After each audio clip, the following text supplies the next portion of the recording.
I do what I do because I actually lost my sister to suicide. When I was 21 years old, I was a senior in college, about a month away from graduating, and my older sister, whose name was Ren, who was 7 years older than me, took her life. And that changed my life forever. And I want to prevent other people from having the same fate. When we were growing up, my sister was like the be-all, end-all. I looked up to her. She was funny and smart and outgoing, and I had the cool older sister. I remember I used to hang out with her and her friends, and they would be like, "Your sister's so cute. She knows all the lyrics to Pink Floyd songs." But as she got older, she started really struggling with depression, and sort of the dynamic shifted, and I sort of became the older sibling in a way. She would call me when crying or upset. And when she was depressed, she used to describe it as if she saw the world in gray, like there was no color. And when she died, she had moved to Maine and was getting her master's degree in geology.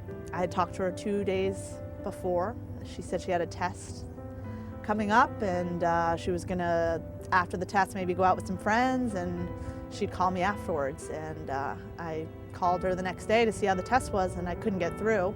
Her voicemail was full, and I found out later that my mother called me and told me that she had taken her life.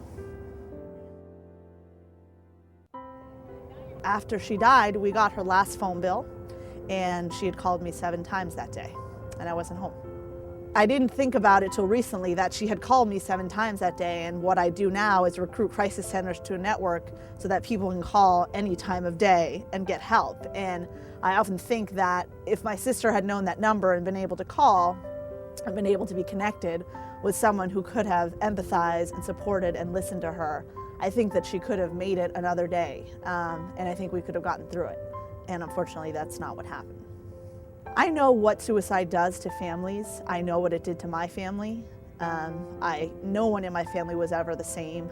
I say that my family died with my sister because the way that my family was will never be again. My mom is not the same person. I'm not the same person. My brother's not the same person.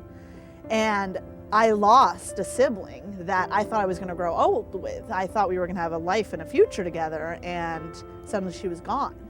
And that's so painful, and it's so painful to lose a loved one, but to lose a loved one by suicide is still so stigmatized.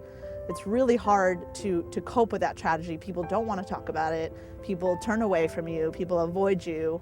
I don't want other people to go through that, and I think that people who are suicidal are ambivalent. Oftentimes, they are struggling with whether they want to live or whether they want to die. I mean, in the case of my sister, she called me 7 times that day. Why?